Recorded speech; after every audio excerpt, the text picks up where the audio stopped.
granddaughter of William the Conqueror, in her struggle to win the throne from Stephen. Now that her son Henry, Duke of Normandy, was in England and winning where she had lost, John the Marshal thought he would better serve his own interests by holding out and waiting for the vigorous young Duke to relieve him. And if his own son was sacrificed in the attempt, it did not seem to worry him unduly. William thought of his mother, and then of his elder brother John. Would John mind if he died?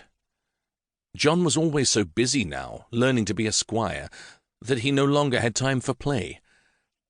William found himself longing to be back in the busy courtyard, chasing the hens and ducks that wandered freely while waiting for the pot, talking to the men-at-arms, fed sweetmeats by the cook, and he yearned for all the familiar things of home instead of having to stand here while they talked of hanging him. Yet the king looked kind. William swallowed the tears and said, "Will you hang me, sire?" Surprisingly, Stephen was smiling. "I don't know, William. Do you think I should?" "No, my lord, for when I am grown I may serve you well." The king laughed outright at that. "Why, so you may, and you have too good a wit for these knights to strangle it with a rope. Do you play at knuckle-bones, William?" Startled, the boy said that he did. "Then we will play together." Ignoring a half-uttered protest from one of the mailed knights, he went on, "Come, sit down on the grass with me, and tell me what else you like to do." So, on the slope below the unyielding castle, they sat down together, the king removing his helm and sending his barons to attend to the recommencing of the siege.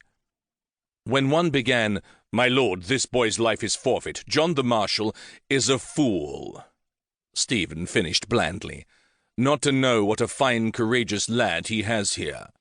He demanded that some knuckle-bones be found for them, and the barons dispersed. But there were black looks and further mutterings.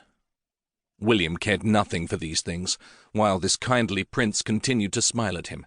He did not, after all, want to die on a bright June day when he was no more than 6 years old. This was all many years ago now. But on a gusty March morning in 1168, outside the walls of Boulogne, it came briefly to his mind, for he was joined by Gilbert de Clare, Earl Roger's son, and Gilbert was very like his father. William's own father, for whom he had felt no love since that morning at Newbury, was dead these 4 years, his mother even before that, and his brother John was Marshal of England in his place.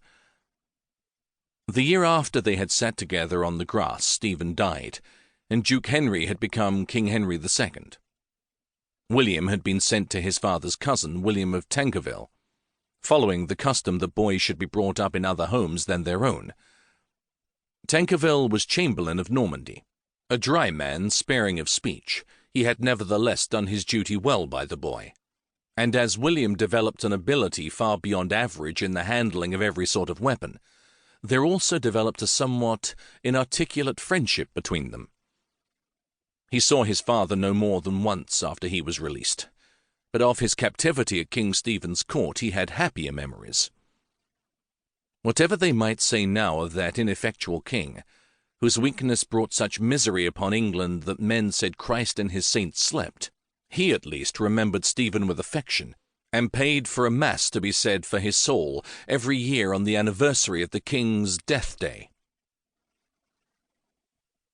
When he was old enough, he travelled Europe, earning his bread by his sword and gaining experience both as a mercenary and as a combatant in any tournament he could find, living on the prizes he won and sold. These wild skirmishes had as yet few rules.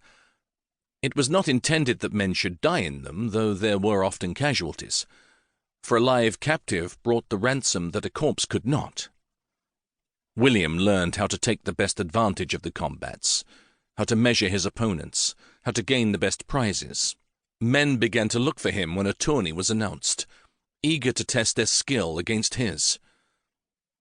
This last spring, however, he had returned to England at the request of his dead mother's brother, Patrick, Earl of Salisbury, a bluff, plain man with a stomach blown out from overmuch fondness for ale. Salisbury was commanded by the king to lead an expedition.